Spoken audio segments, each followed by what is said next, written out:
Hey guys, this episode is being brought to you by Royal Oils. Nobody should have to choose between a healthy scalp and moisturized hair. We've all used products before that were good for our scalp, but they dried out our damn hair. And then when you switch, you get something that's, got your hair looking all sexy and stuff, but it fried your scalp to bits. You didn't need to deal with both of those things. Yes, exactly. I personally have been struggling with dry hair pretty much my whole life. It's very thirsty. It's very needy. It's hard to keep my scalp satisfied and all that. But I really love this Royal Oils collection. It has been marvelous for my hair the past few months that I've been using it. Royal Oils helps all of us keep that scalp clean and flake-free. Pick up yours today at Walmart stores or walmart.com. All right, let's move on. Sometimes food is more than just food. It is a part of our community. So this year, Discover is giving $5 million to support Black-owned restaurants to places like Back in the Day Bay Street, Post Office Pies, and hundreds more Black-owned places. So learn how you can show your support today at discover.com. Let's move on. This week's episode is also brought to you by Hulu and their new show, Woke, a comedy series inspired by the life and work of artist Keith Knight. Watch as Woke takes an absurdly irreverent look at identity and culture as it follows Keith, an African-American cartoonist finally on the verge of mainstream success when an unexpected incident changes everything. Starring Lamorne Morris, Blake Anderson, T. Murph, Rose McIver, and Sashir Zamata, Work premieres all episodes exclusively on Hulu on September 9th. Visit hulu.com/woke for more. Okay, let's get the show started.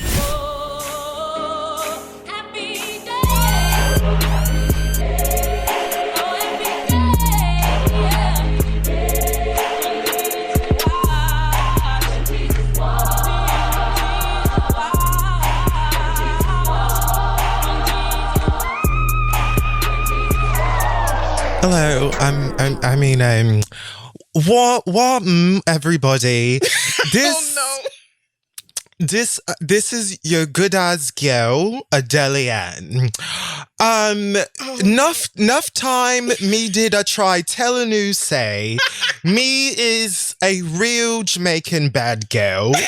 So, big ups all my island brethren and all of the ghetto youth them back a yard. Thank you. And you are? Oh no, nigga. I am laid the fuck out. This is the read. Wow, Thank you for coming back, listening to another episode. It's really great to have you, Adele, and thank you for joining the show today. Okay. All right. But more on that later. Yeah. We'll discuss her in a moment. All right. Your sister. We want to say thank you guys so much for returning with us another week here in hell.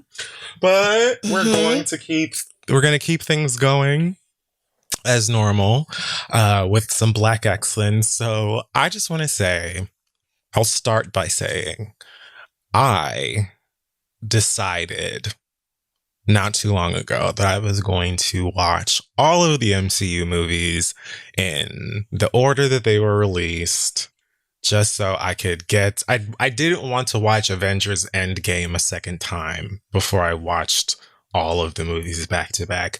And I just wanted, the nerd in me was like, soak up all of the little bits and things that you missed the first time and look out for new details and how they wove all of the stories together. And so this was my mission.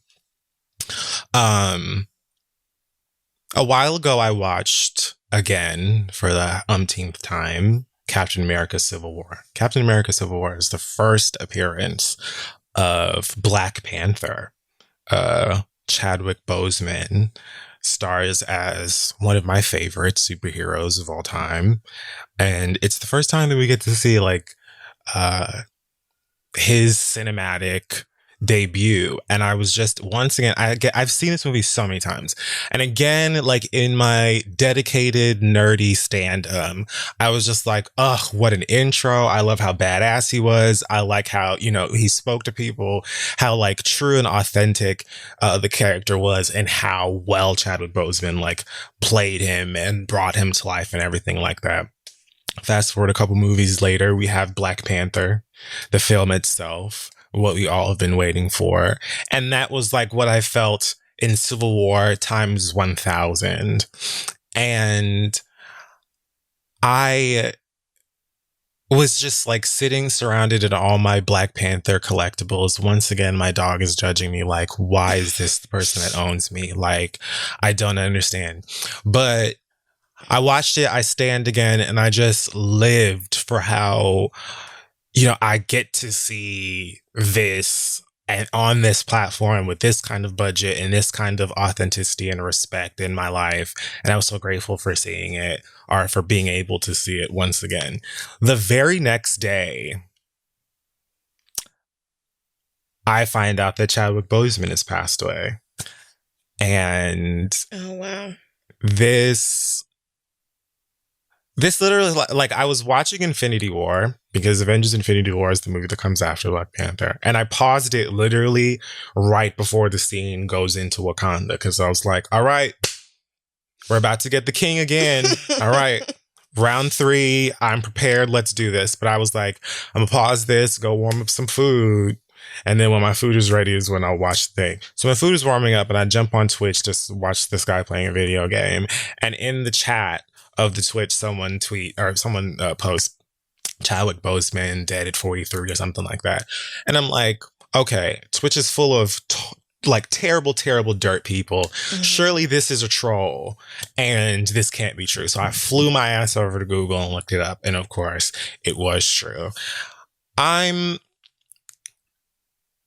still like, this shit sucks and it really hurts. And I completely understand, acknowledge, respect the fact that Chadwick Boseman was more than just Black Panther. He was somebody's, son and brother and friend and all of these, things. And also just seemed like a genuinely good, caring, human individual.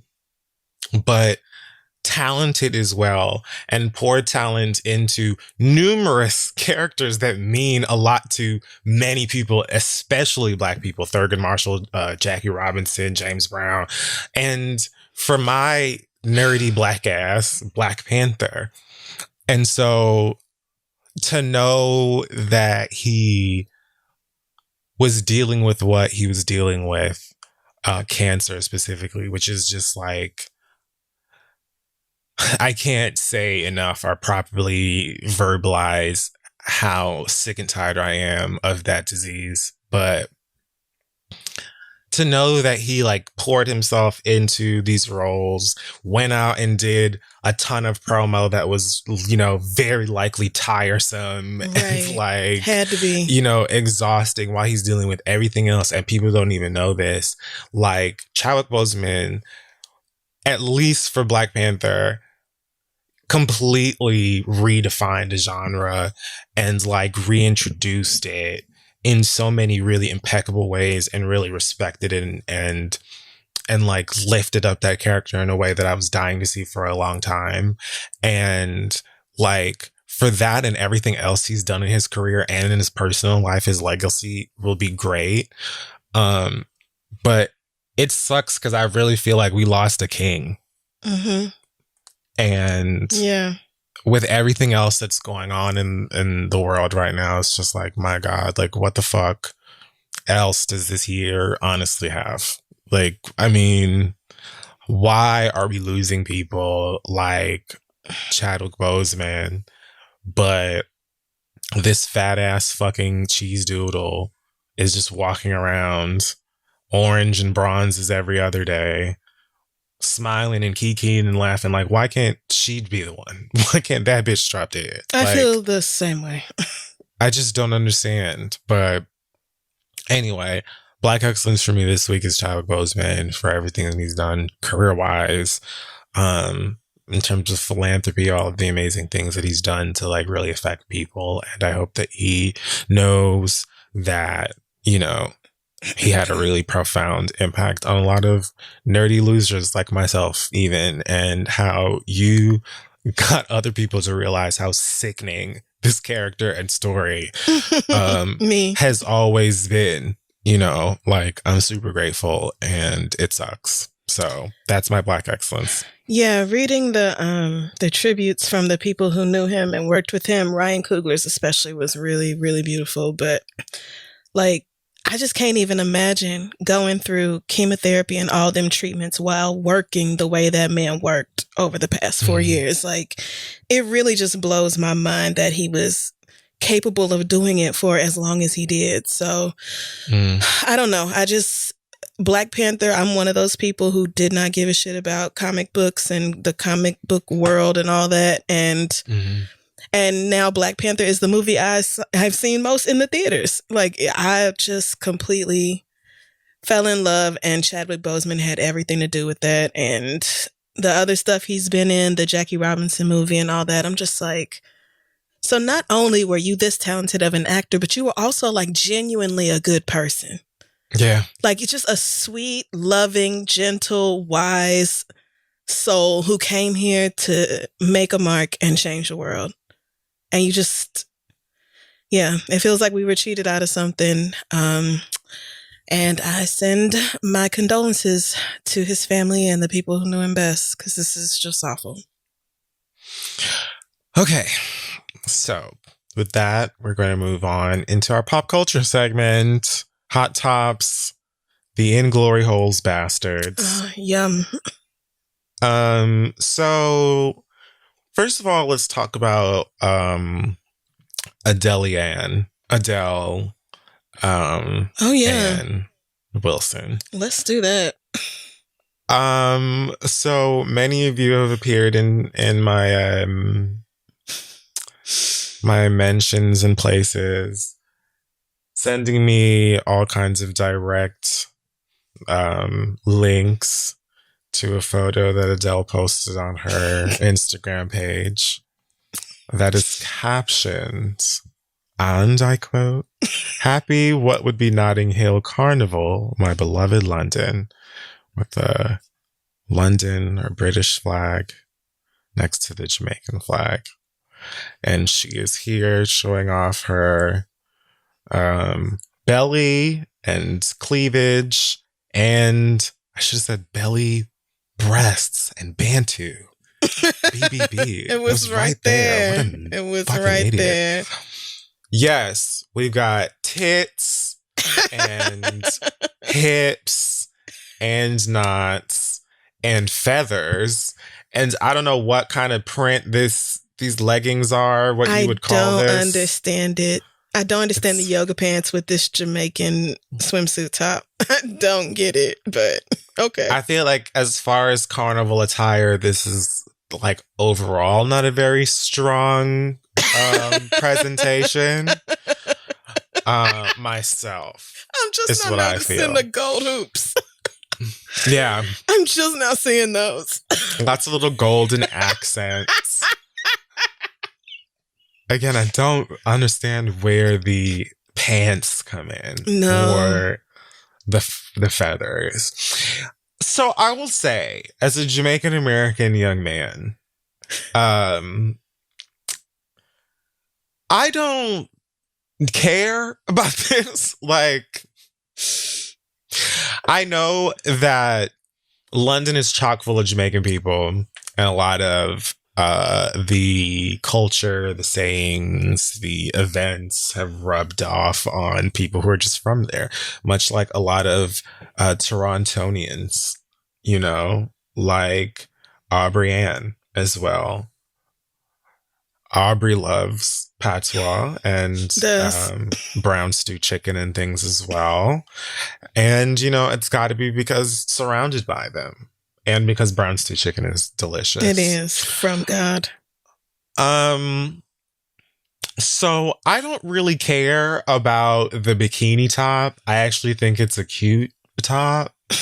And love the fact that Adele stands for the island. The knots are pushing it. I think the hair is pushing it a taste. I really don't understand why she let somebody put them knots in her hair. I don't, but okay. I don't like it. It just doesn't look good on white girls. It just does not. It could be any white girl. It doesn't look good. Adele, I'm saying goodbye from the other side. Is what I'm saying. Because the hair for I'm fine with the breasts, and I'm, you know, Again, confused. Questioning the pants as like an addition to the look. Right. Not solo. Like, I don't see how it gels together. It's not coming together for me. But the love of Carnival, the love of my home island, the, feathers even. I thought I saw a white woman. But the hair for me is when it's like, hun. And that's got to be what you put the most time and effort into in terms of everything. Yeah, I don't know. Is she still dating Skepta? Was she dating Skepta? Oh, no. Did I get her mixed up with somebody else?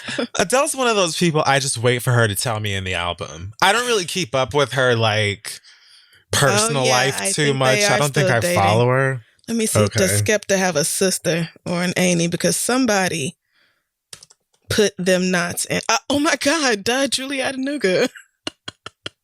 Oh, my God. Now I feel Julie was not the one who put these knots in her hair. I know that for sure. But yeah, that I stayed out of the argument side of it because, I'm not Jamaican. I'm not British. That ain't got nothing to do with me. I was here for the fucking jokes, my nigga. I was not ready for y'all to act up the way y'all did, mixing her white lady ballads with Jamaican beats. And apparently there's somebody called White Girl Yardie. Never heard of her, but this was an incredible song. I cracked up for a long time. I actually laughed myself to sleep. So thank you, Adele.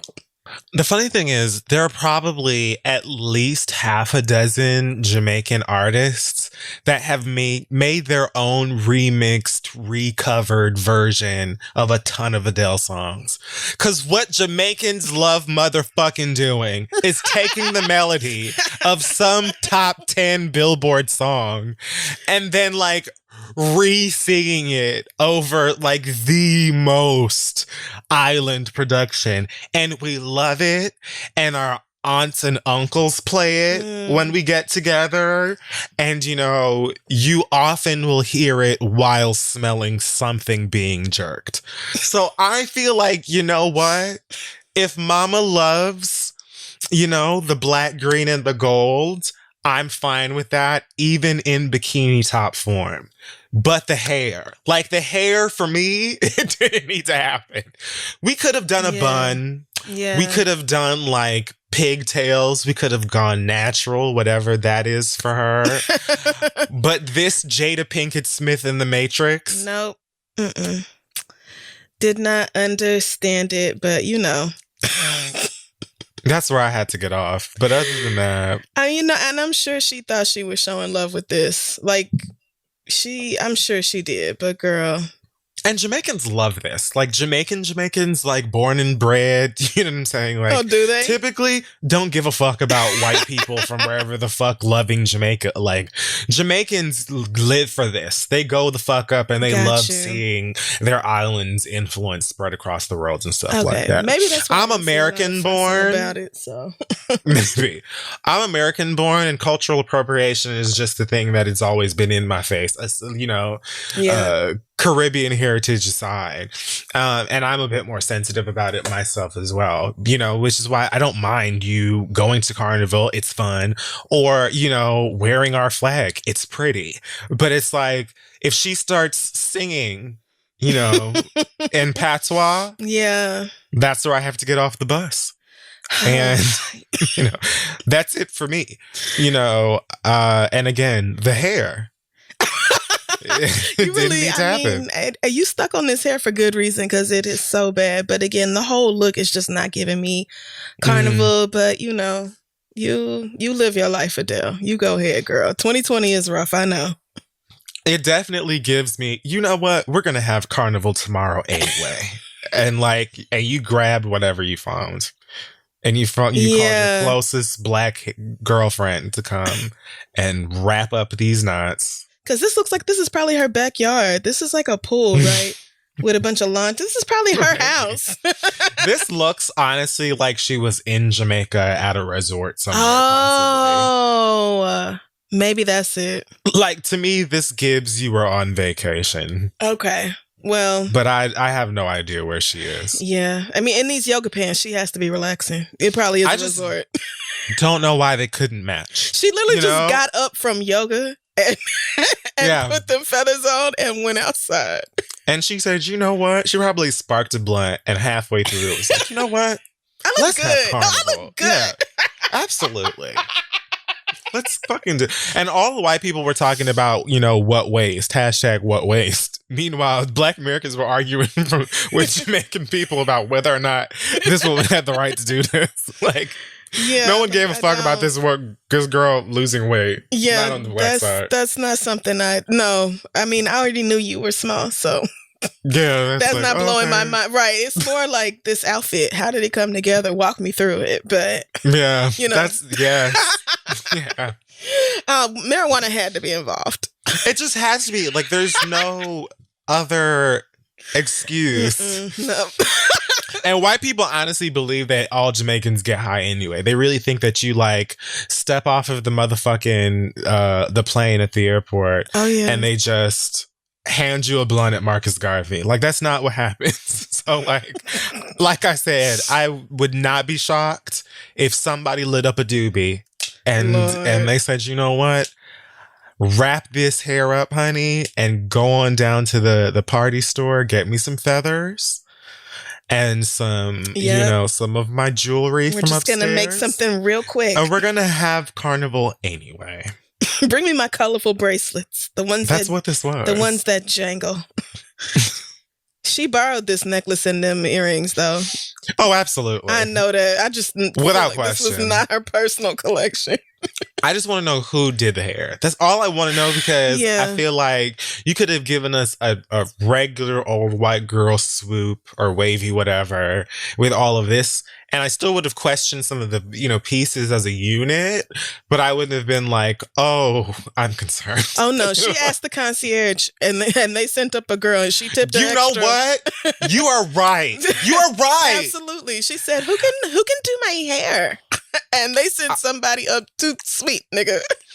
I think that you might be Phoenix Wright and I'm Maya, because I think that you just cracked the case. Because honestly, with the example of her clearly being, at a getaway stay somewhere, probably private, she likely got a Shelly Ann or a Margaret or a Hyacinth to do this hair for her on the property while she was there. Because one thing they will do is give you an ethnic hairstyle. Yeah.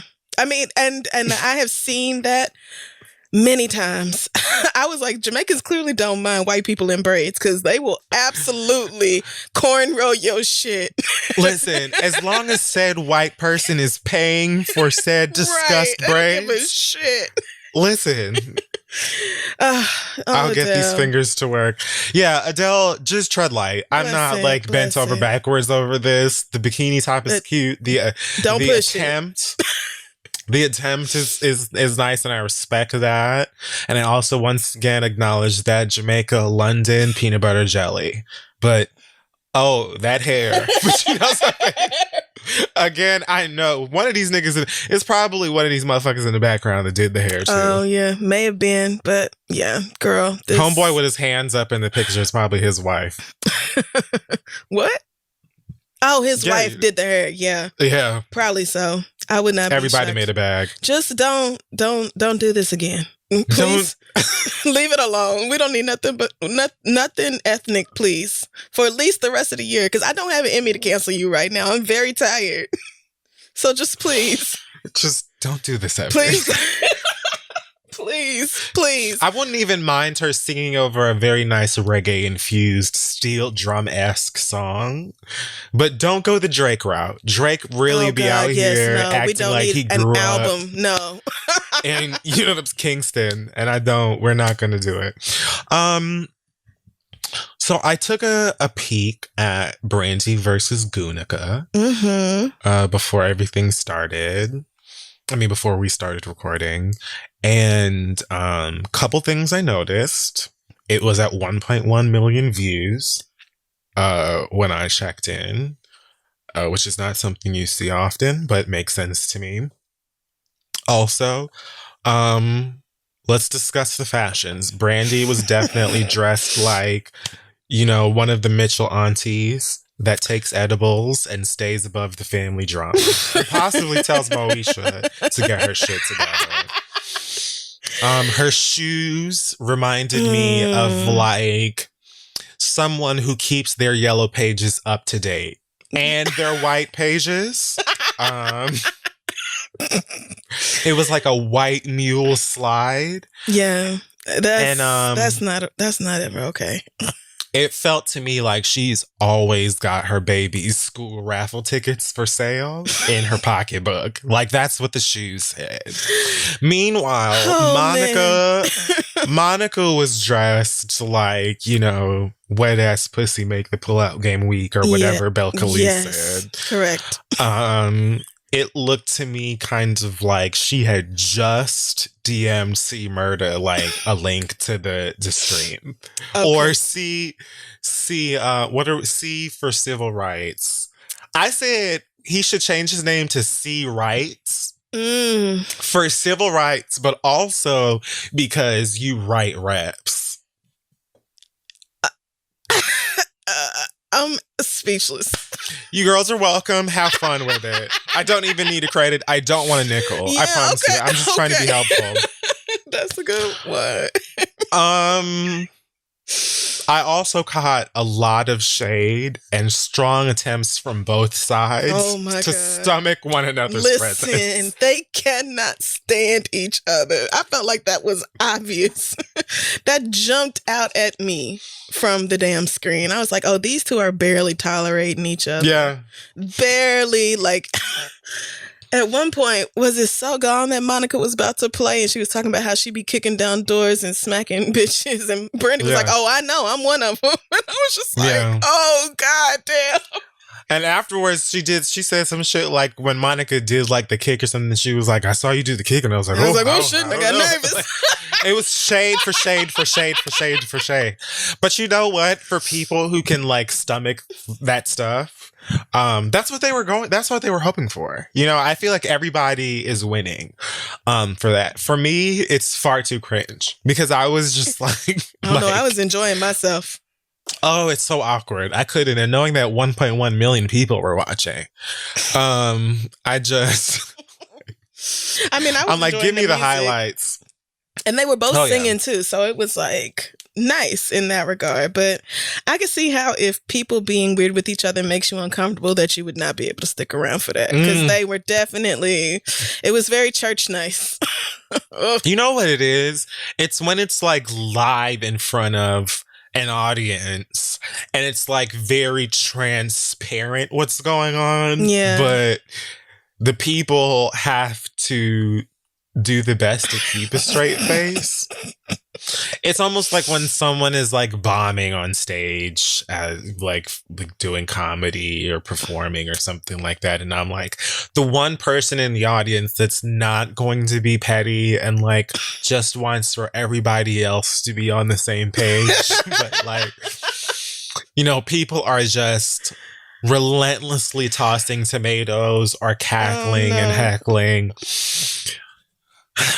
From what I saw in terms of comments, everybody was just having a good time. And like, I feel like when it gets to that, when like live streams on Instagram are that crowded, you really only see like Michelle Obama and whoever else is super you verified. only see very famous people in the comments, the chat thing. Right? Yeah. And of course, most of them are going to be keeping it cute or whatnot. So right. When I tipped on over to a couple of the blogs to pick out hot topics for Stay is when I saw, how the girls are really discussing things. And I'm sure that if I tab on over to Twitter right now, I'll see you also keeping it real with how you feel, girls, because I know how y'all get. But yeah. Yeah, I couldn't really clock it as far as a competition because I didn't watch, that far into it. But from what I heard of the playlist, I was having a very good time, like truly enjoying myself, reminding me of some older shit that I need to make sure is on my phone or re-download or whatever. But yeah, I think this was the biggest Versus audience ever, this 1.2 million. Yeah, I wasn't sure, but I assumed it would be. Yeah. Like, of what we've been given so far, this is kind of up there in having already decided, oh, it's going to be a battle then. You know, I'll be in attendance. Yeah. They opened with Kamala. Right? Kamala FaceTimed in. I said, oh, so we're making this a political event as well. All right. Hashtag I don't vote. know if it was Kamala herself or a niece that hit up the campaign and was like, so the Negroes are all going to be on Instagram Monday at 8 p.m. Eastern. So what you're going to want to do is get in a piece of that because they're all going to be watching. And make sure you wear your Howard shirt while you at it. Exactly. So it was like, you know, whatever y'all got to do or can do, need to do at this point. I'll take it because I already know how I'm voting, you know. But listen, girl, I don't even. Right, like okay, this is fine and good and great, yes. But like, if it even makes a notch of difference, sign me up. Like whatever. I don't want to think about this country after November 9th or whenever the election day is. I actually don't even want to think about the stress of the next few months. It's sincerely going to be shit. Either way. like it's not funny, but it really is. It's going to be shit. Regardless. So here we are. Let's go. Oh, we're so fucked. But anyway, great verses. Thank you, ladies, for tolerating each other long enough for that. I hope y'all played The Boy Is Mine at some point and hugged it out. That hasn't been, you know, the finale. Hugging it out, doubtful. Okay, maybe not. But maybe they, you know, clink glasses of Ciroc or whatever was on stage. Maybe and so. we'll take that. Meanwhile, some of CMurder's exes and baby moms are upset with Monica, throwing shade on Instagram. Of course. The whole, you know, free CMurder campaign. One of them alleges that Monica and CMurder were creeping around while he was her husband. And she said, I forgive them both. I just want him to get out so I can give him custody of the kids. To which influencer and entrepreneur Supersent said, if you forgive them, then no need to bring it back up. And Monica responded, well, tell her how go then, Super. Love you and thank you for your support. Oh, how sweet. Another one of them says, I don't remember Monica spending a dime, but P is gathering her ass together, trash ass. Speaking of Master P, that is. And then she wrote some other long thing about how, you know, she's always been the real one in CMurder's life or Corey's life and got his name tatted on her ring finger and moved by the prison. And Monica was married that whole time. And how dare you? Meanwhile, we know what Monica's doing right now. Right. Not this. And on Master P's side of the street, he literally posted an Instagram picture that... oh, no. Is a picture of an ATM that says, Master P ATM, out of order. Family and friends, go get a job.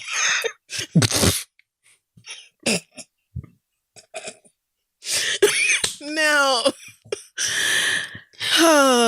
you know what? This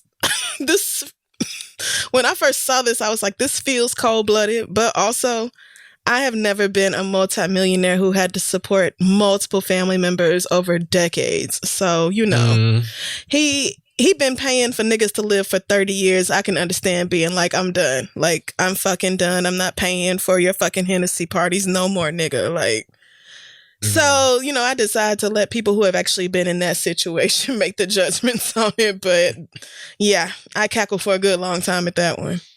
And honestly, like, these are still people at the end of the day.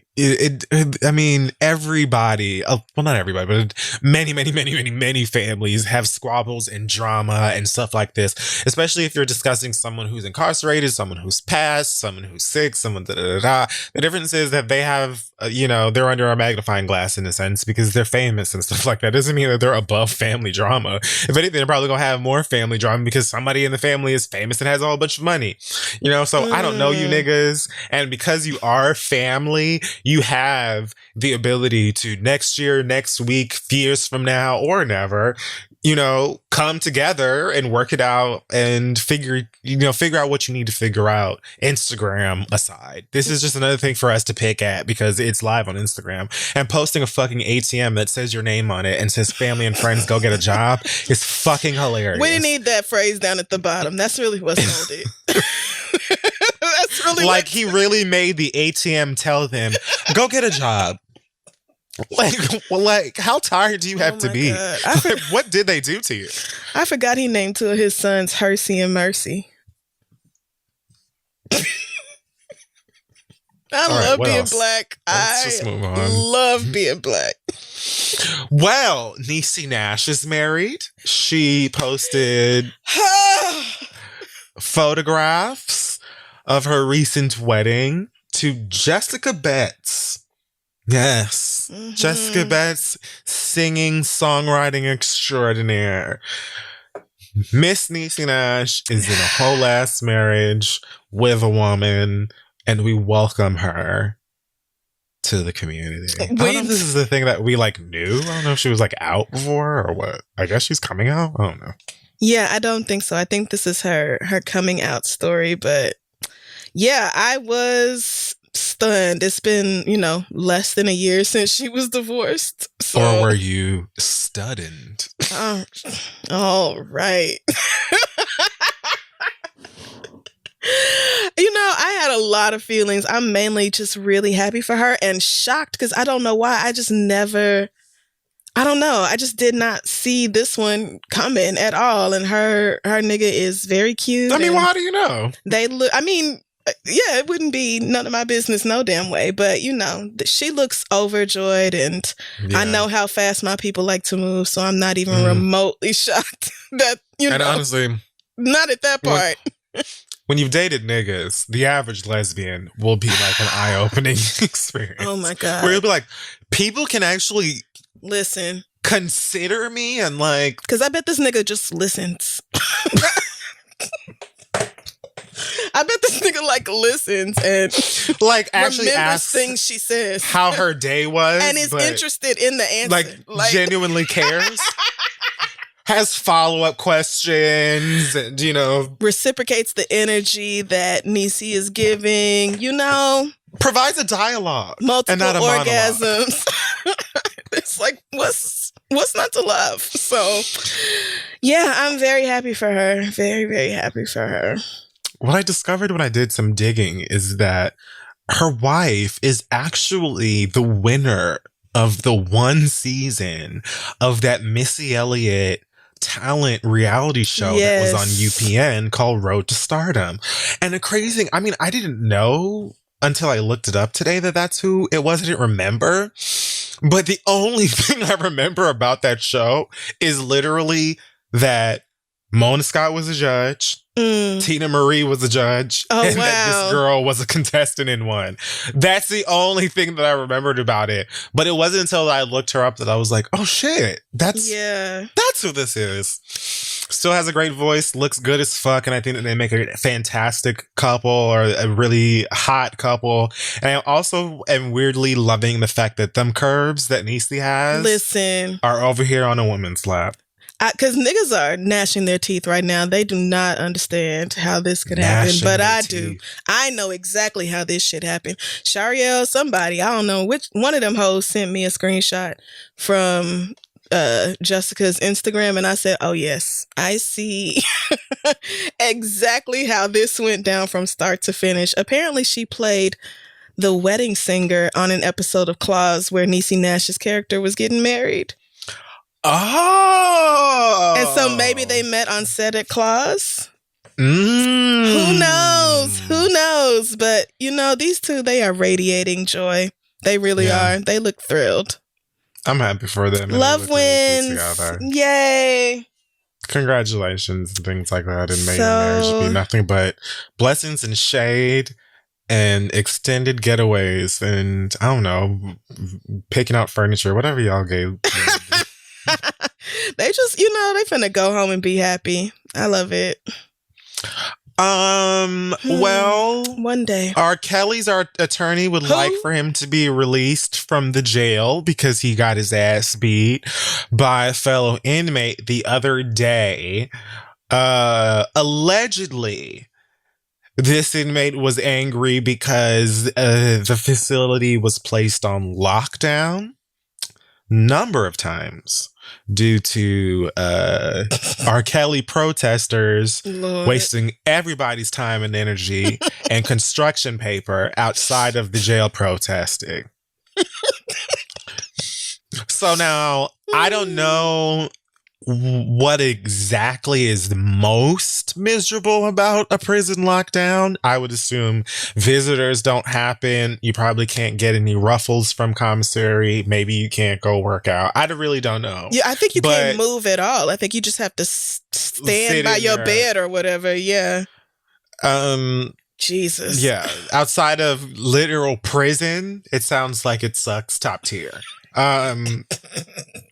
So one of the inmates was sick and tired of Robert, his presence, and his drama. Decided to reportedly turn the corner into his cell and started whooping that ass. Apparently, I cannot blame him. After the second time this happened, he had a target on his back. So we apparently got beat up, and then somebody broke up the fight. No word whether it was inmates or the police themselves. Reports are saying that he's fine medically. Oh, okay. And, the girls are all in their respective places. So they want the doll set free immediately because they believe that his life is in danger. Oh no. And I just want to say, for me personally, life has been sucking, and this past week has sucked super. Something that brought me joy that I didn't even plan was the thought of the inmate turning that corner and standing like in the doorway or whatever of the cell, fists clenched, and all of a sudden the Trapped in the Closet song plays.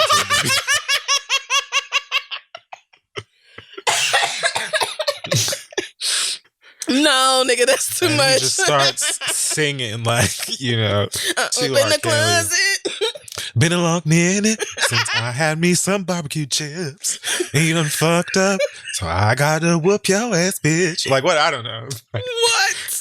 I just had pictured it. I didn't ask for it, I didn't ask to have this imagination. I cannot believe. Okay. Unintentionally pictured this taking place in a Trapped in the Closet fashion, which brought me immense joy. All right. I don't feel bad for Robert getting his ass beat in the pokey for a number of reasons. A, he's a piece of shit. B, he's fine. And C, a lot of what I've heard about, friends, allies of his, and what they have been trying to do to threaten and intimidate witnesses and stuff. Like, if you got an uppercut or two, a right hook, a roundhouse kick, and the medic says that you'll live, Squidward shrug. Yeah, like, this is the bare minimum of what you deserved. I actually love that this happened. I don't care if that makes me a bad person.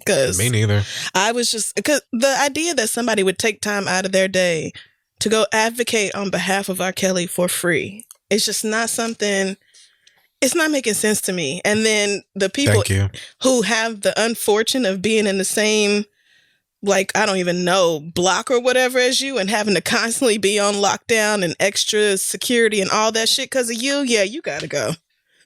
I don't know where else, but up, on, and around from me, because we already locked up. Like, don't make this a worse experience than it has to be. Well, good luck and good luck. Can't they just send him to solitary?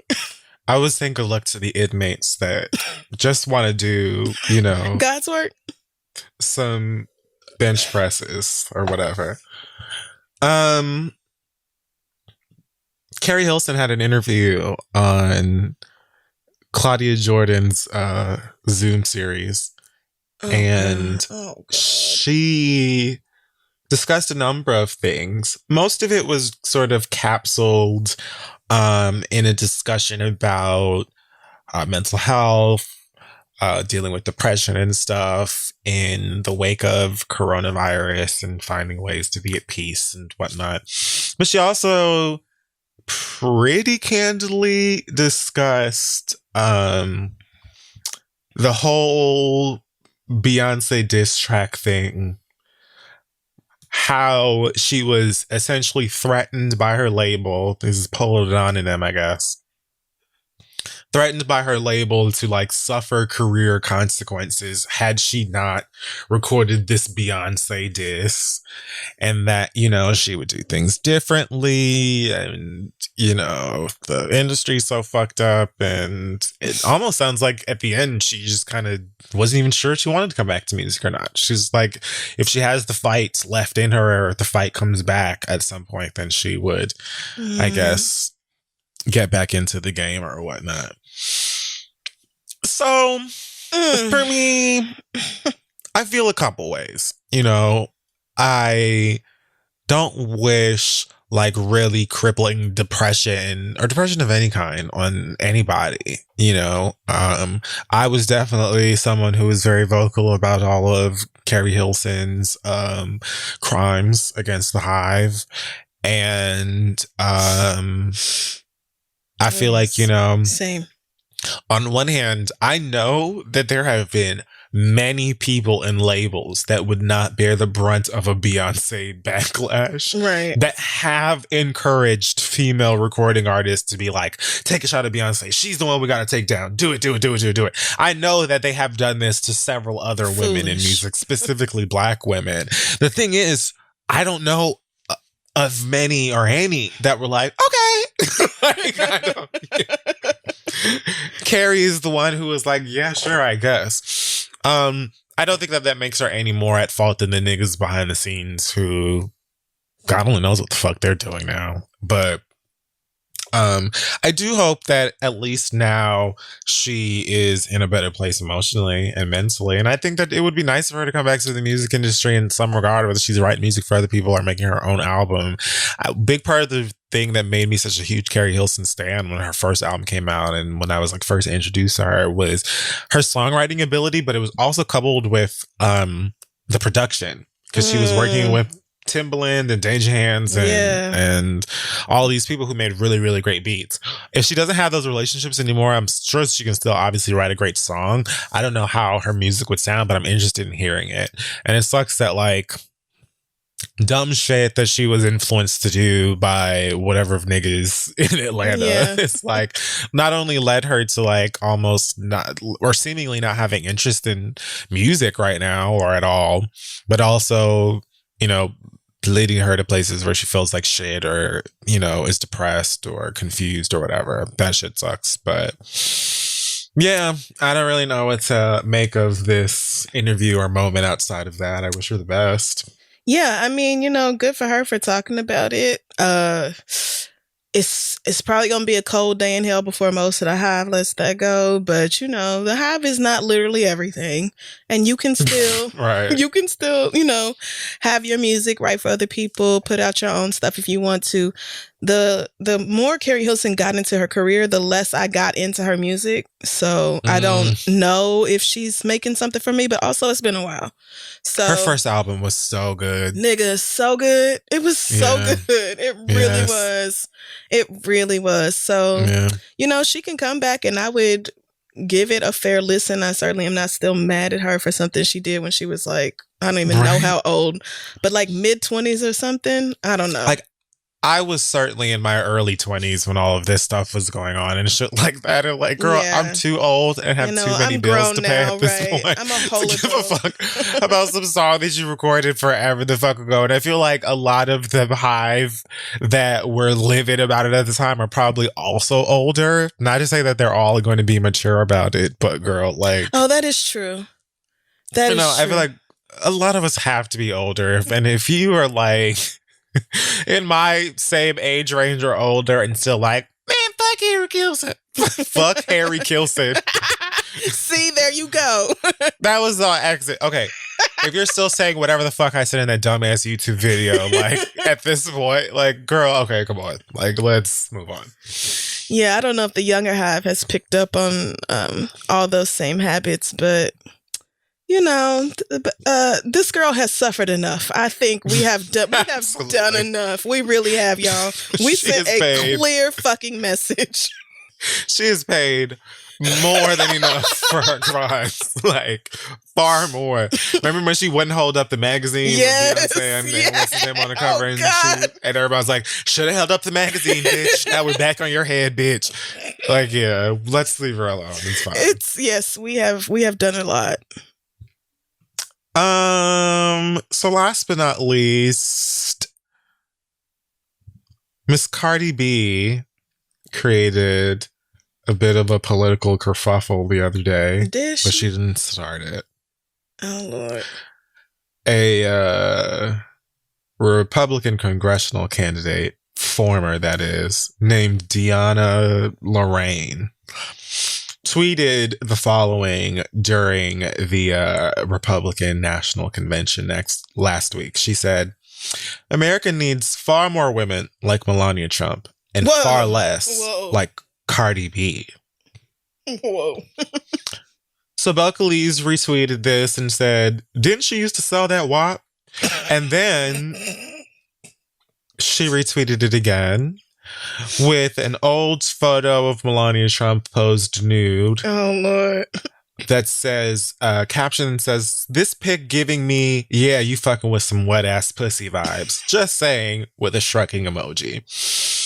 This led to lots of people once again discussing Melania Trump's modeling days, posing nude, and rumors that she worked as an escort around the same time, which she, of course, denies and has sued a whole bunch of white people for discussing. Yep.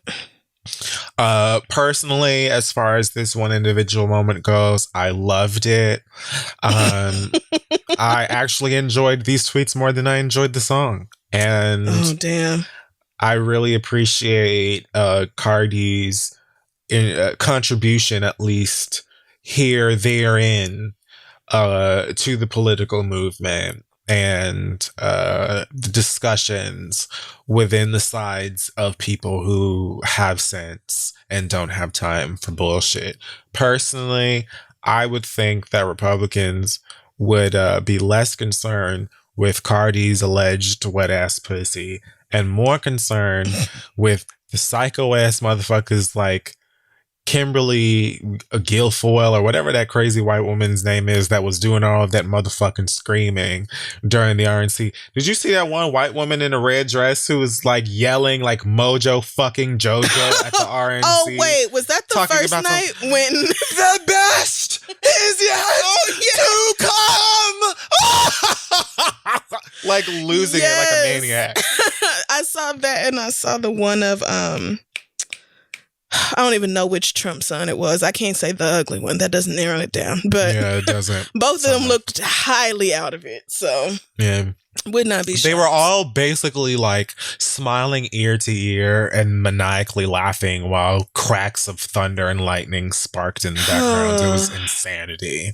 So yeah, no. Why we're talking about a rapper from Bronx and her, moist vag, what she likes to do with it, not really sure. But of course, politicians really in general, do they ever talk about anything that makes any goddamn sense or is on point or is like relevant to the discussion? Sure don't. No, and they're obsessed with Latinas from the Bronx. Republicans are, because they give AOC that same fucking heat. And it's like, this is just, I don't understand why y'all let Cardi get under your skin like this, but I also really love that she is one of the few celebrities who just calls out the blatant hypocrisy of the so-called religious right, the Republican Party in this country. The fact that she's just like, so less of me, but this bitch also selling pussy. Like, look at that. I'm trying to figure out what's the difference, because all you got to do is Google Melania to see her whole ass pussy.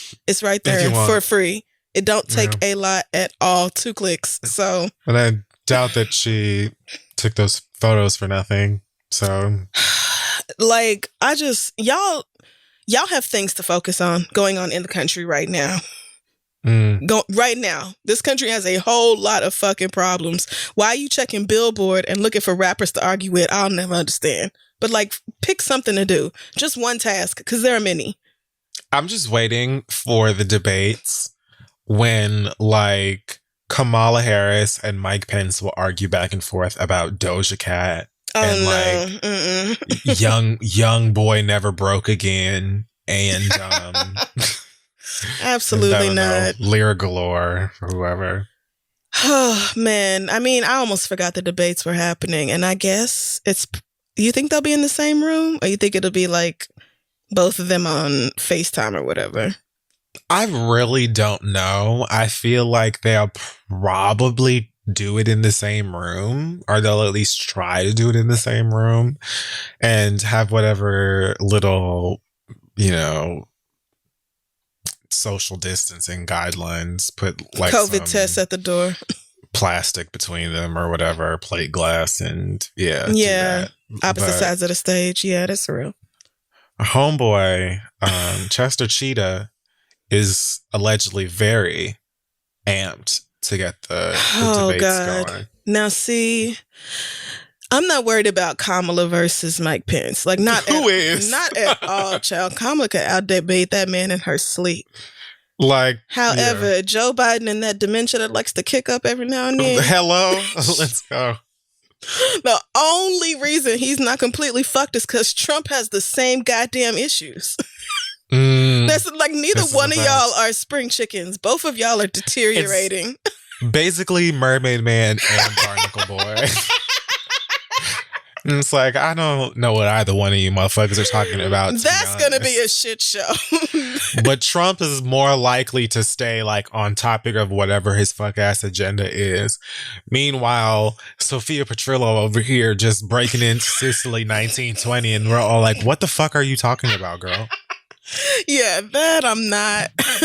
That I don't know how is going to, shake out. But it's two old white men getting worse every day. So it's like, listen, at this point, honestly, I feel like for most Americans, you're either a Barb or you're Bardi gang. Like, there's not much that's going to be said. Right. Who's being on slayed? the fence?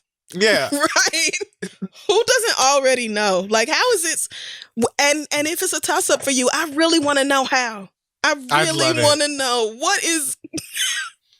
I feel like it's either like you're voting or not. Right. Not who are you going to vote for? Exactly. It's more of a question of, yes, agreed. So we will see how that bullshit goes down. But I don't have high hopes for Joe Biden. I do not. I'm not holding my breath, but I know who I'm voting for.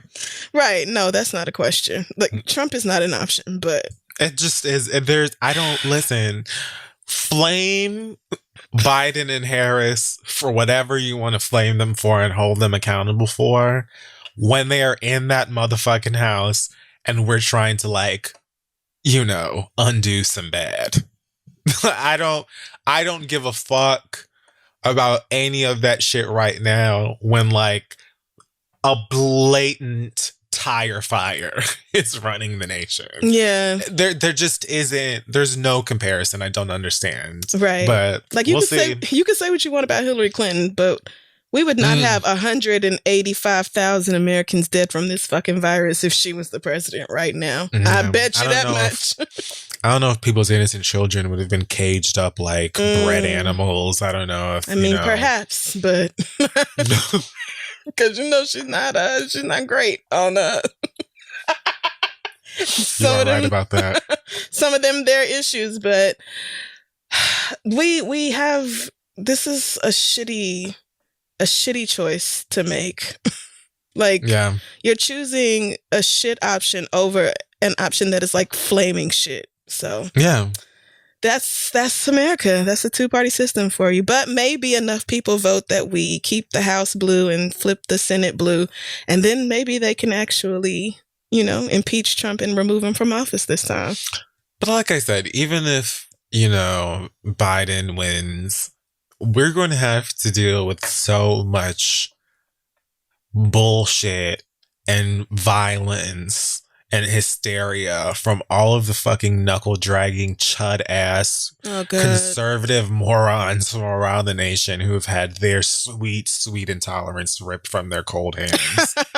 I mean, and they swear that Joe Biden is just so left and he's going to defund police and dismantle police forces and all this. Meanwhile, niggas are not going to be doing better under Joe Biden. He is not going to stop none of the things.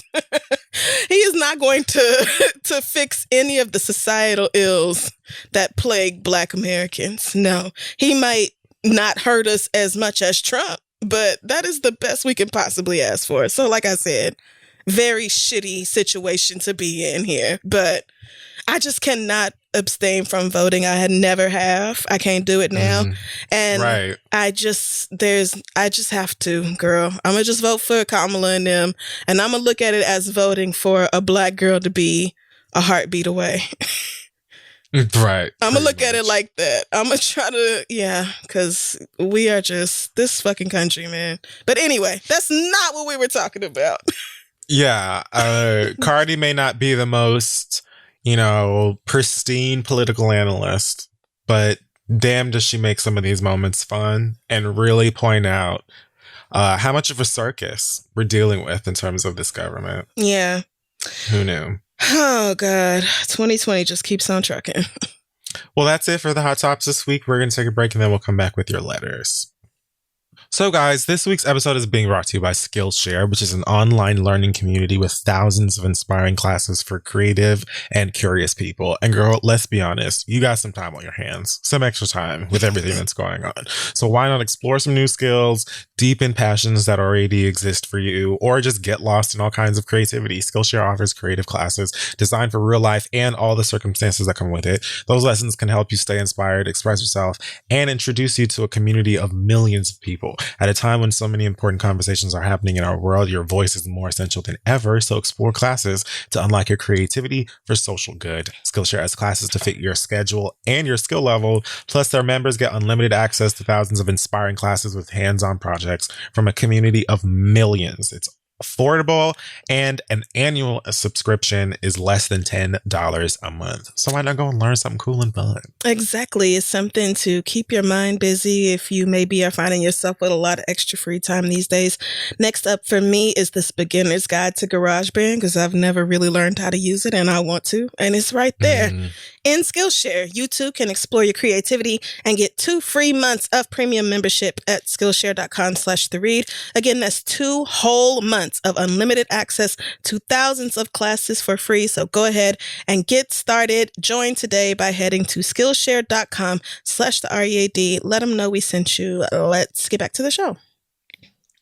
So we are back to the show. And guys, this week's listener letter segment is being brought to you by Hulu's new comedy series, Woke. All episodes are premiering September 9th, so go check it out. That's right. Now on to the letters. Send yours to asktheread@gmail.com. We got an update from Nelly, the lady who wrote us last week, and she's pregnant and her husband's family is acting really ridiculous. So she said, after my letter was read last week, my sister-in-law texted me that she heard a letter that sounded oddly familiar on the read. I love when this happens. She said that it's absolutely wrong and insensitive to share family business. And if I was her real sis, then I just would have kept it to myself. I quickly informed her that we are in-laws and I have more than enough sisters in my... more than enough real sisters in my life. She then 3-wayed her mother into the conversation, who said, I better not call her for anything, and she hopes that the baby is not easy on me. She's going to Puerto Rico and won't be back till June, so I better not need her. I told her that I won't and hung up. Yes, Grandma! Shortly after that, I received a few texts from articles that spoke about how high the death rate is for Black women while giving birth, and that I should have my affairs in order in case something happens to me. At this point, I am not comfortable with that whole side of the family seeing my baby for at least a year. My husband is 100% on my side and is comfortable with cutting his family off. Amen, girl. Thank you both for your advice and ensuring that we are making the right decision for our baby. So much love, Nelly. Oh, I mean, didn't she say that it was a chance them niggas was gonna hear it? I don't know if she said that or not. I don't remember if she said it or not either. But they did. Either way you go. They sure the fuck did. So, hey guys. Glad that worked out for you, girl. Now let's move on. And like, give her a break, sis. Like, I understand that you feel a way that you were listening to your podcast or whatever, and then it was like, did this bitch? I know that. Are they talking about me? Like, I know that that's like it's a little too applicable to my life situation. But like, y'all be kind to each other. Everybody's stressed out. Everything sucks right now, and I think that it's okay for her to just be like, I want to chill right now, and just everybody. Yes. Granted, everything goes well and everybody's healthy. You will see this baby at some point.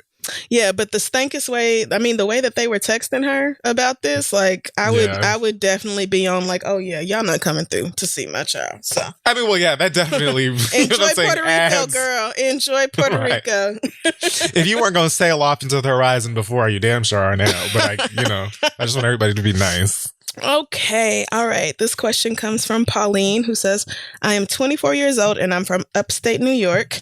Right before COVID hit, me and my partner of 5 years broke up. It was hard and a necessary parting of ways.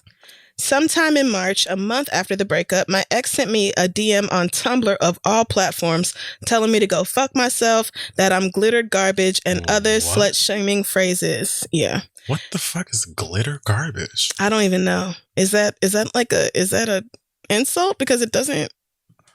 I've never.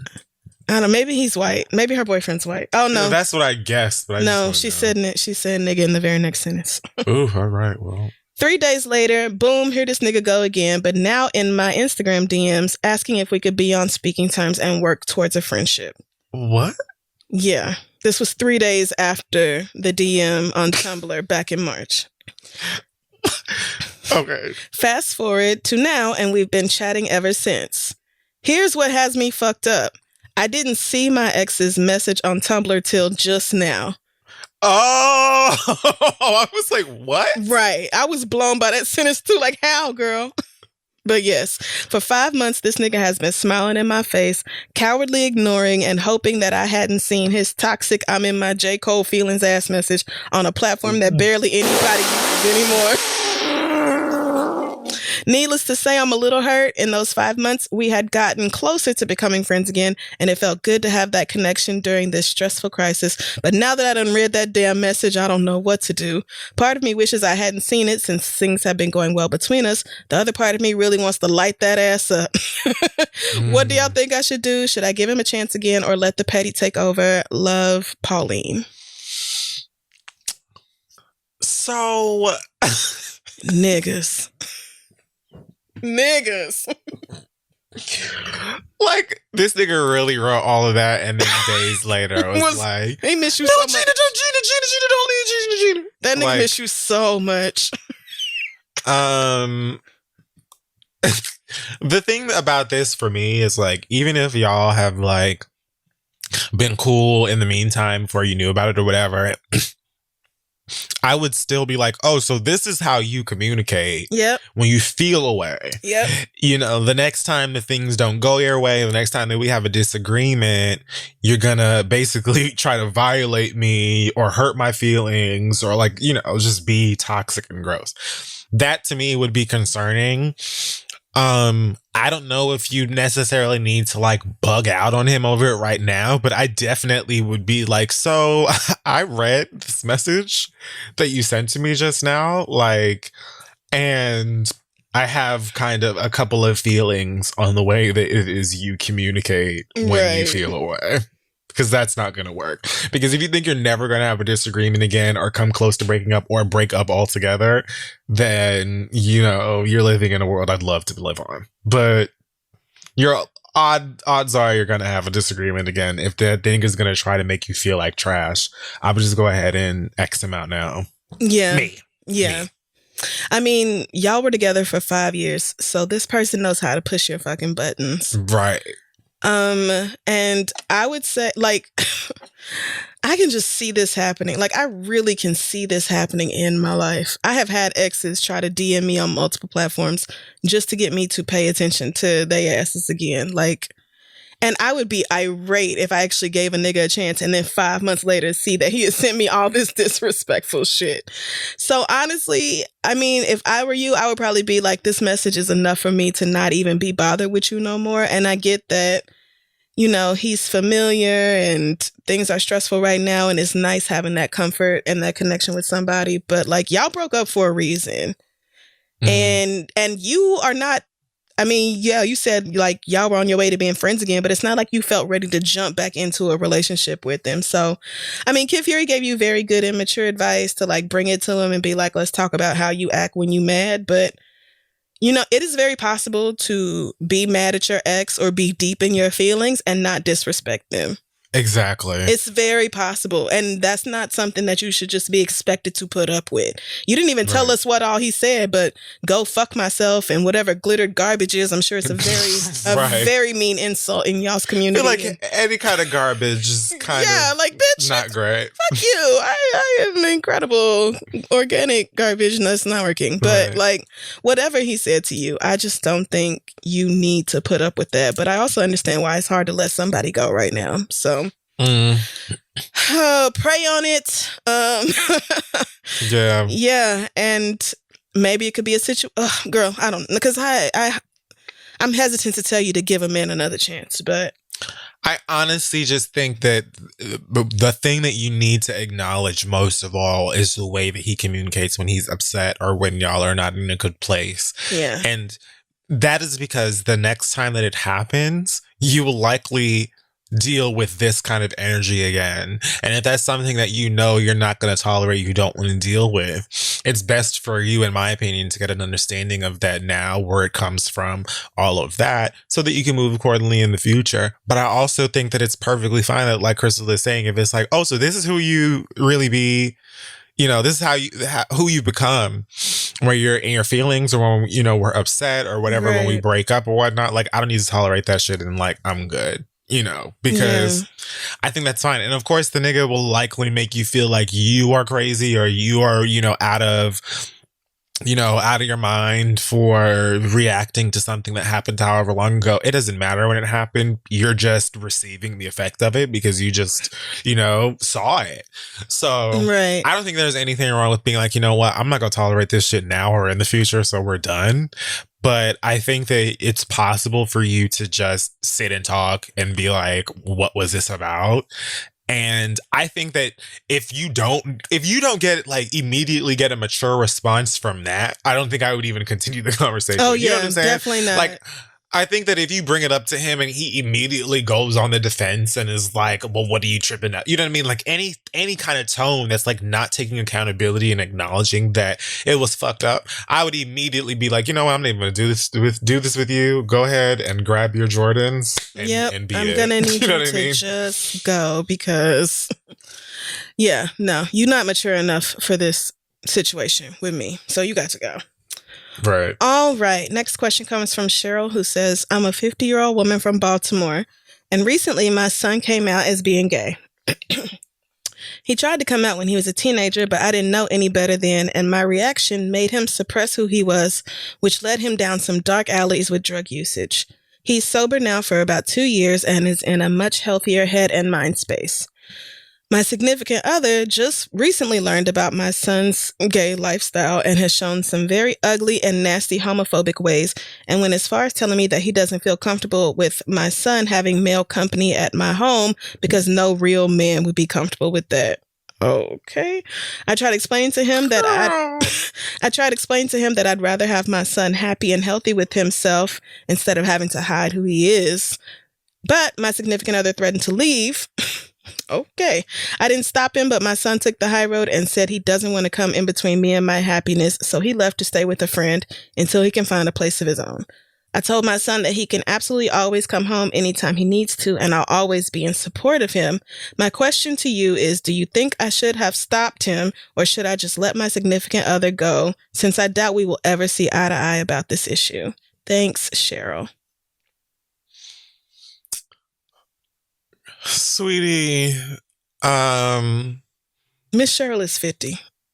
It sounds like this man is either fucking and entertaining you to a way or to a degree that you're like not ready or willing to let go of, or possibly looking out for you, your, home, your finances. Like, I don't know what the benefit of this nigga exactly is, what you love so much about him, that this would even be a question. Because he clearly is not your son's father. Right. Right. So the fact that he would put you in the position to choose between your son and him in terms of y'all's living situation because of, occasional moments where your son has guests. Like, I highly doubt that your kid is like straddling his man in a living room and like tonguing down his boyfriend or whoever his, gentleman caller might be in the house. You know what I mean? Yes. And even if he did, so the fuck what, right? But at the same time, it's like all of that stuff is attached to this sort of pre-coded thinking that usually comes along with a bunch of other garbage, toxic ass bullshit that you don't need to deal with, shouldn't be around or whatever. Mm-hmm. I don't even think that there's a question about who needs to have a fucking attitude adjustment or get their shit and leave. It's not your son. But that's me. That's how I feel. Kudos, I guess, to your son for being like, I will, complicate my own living situation if this nigga who's homophobic and apparently hates me makes you happy. That alone, like, I don't know where the scale is looking for you in terms of balance, but yeah, because I'm feeling a way about that. I am feeling a way about that. I would absolutely tell that nigga that I can send him his luggage a la Farrah Franklin. Mm-hmm. Get out, leave. Right all now. The other things that JoJo said. So all that shit. Yeah, I just think you need to, Cheryl, you really need to look at the impact this is having on your son, or would have on your son, because he already tried to come out to you when he was younger. By your own admission, you did not take it well. And he coped with that, with using drugs and all this.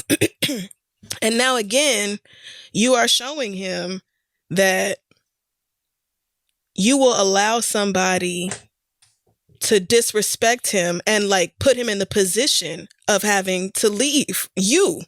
Like, I don't think you're really looking at it like that. Like, yeah, he's an adult and he can make his own decisions or whatever, but I'm sure what your son really wanted was for his mother to take care of him. You're right. To stand up for him, to say, yo, nigga, you out your goddamn mind if you think you're going to tell my son who he can and can't have in his mama's house. Like, where was that? You're right. I just don't, I feel like your son deserved for you to stick up for him.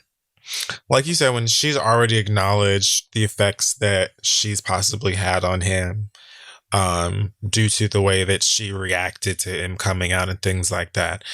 And this would just be further evidence that, he isn't really prioritized. Right. In terms of the list of things you care about, especially not the way that your son should be. And it is once again due to his sexuality. And now, personally, I think I would feel worse about it under these circumstances. You know what I mean? Because it's like, you're not my daddy. Who the fuck are you? You're the person that my mother is dating. Or, your significant other, whatever that means. And because of your own ignorance about me having guests over here, like, I possibly have to think of like, no, like, I just, a mother should absolutely, in my opinion, be like, nigga, I don't really give a fuck. Right. What you think about up for debate. Any of the company that comes into my home. Yeah. But, there's that as well. So, I mean, I don't know that if you thought that you were going to write this particular letter into queer people and get us to be like, oh yeah, it's absolutely okay. Tell Malik that he should just do whatever he wants. Yeah, like for you to text your son and be like, I support you and you can always come home. Clearly not, because that man is still there, girl. Like, that nigga's there. And you letting that nigga lay up in your house knowing how he feels about your son. You're choosing this man over your child. And if that's your decision, that's your decision. But like, if the goal was to heal your relationship with your son, this is going to set you all the way back. And if I were you, I would do what I can to fix it now. Like, if your son was like, leaving used condoms all around the house and like streaming live, like, doing OnlyFans in the living room. I was just about to say, shooting his OnlyFans from the living room in front of the fucking, Mima's antique coffee table, right? And her doll babies, her African doll babies and all this shit. Black Jesus on OnlyFans, right? Like, if it was just, completely trifling behavior by way of your son and his dates, then I could understand anybody being like, I am uncomfortable. But just him possibly having a friend over of any kind, and the way that homophobes be, it'll be your good old homegirl that you go down and shop with and kiki and send memes that you're not even almost sexually, interested in. Just your friend that is also gay, maybe, or male or whatever. And then like, oh, well, I don't know how I feel about that and I'm uncomfortable. Like, girl, they're talking about Drag Race and the fucking Real Housewives of Potomac. Them girls aren't thinking about you or each other. Calm down and put that hungry man into the microwave. And if you don't like it, you can leave my house. And if you don't like it, that is a person I grew in my body. What? Oh, Cheryl, you got some thinking to do and you got some decisions to make. But if you abandon your son again, girl, I don't even know how to end that. Best of luck. Niggas can come and go, even at 50, 60, 70. But that son that you have is your son. If this nigga choke on a hot link and die tomorrow, you done ruined your relationship with your son for what? For what exactly?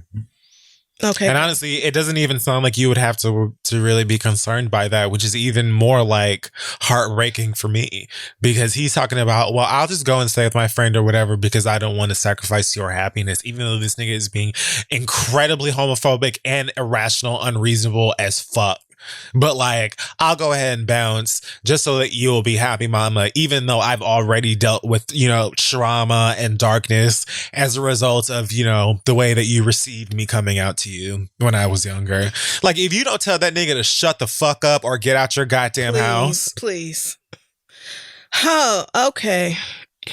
Last letter this week comes from Jessica, who says, I'm a 29-year-old mother of two living in a small town in Indiana.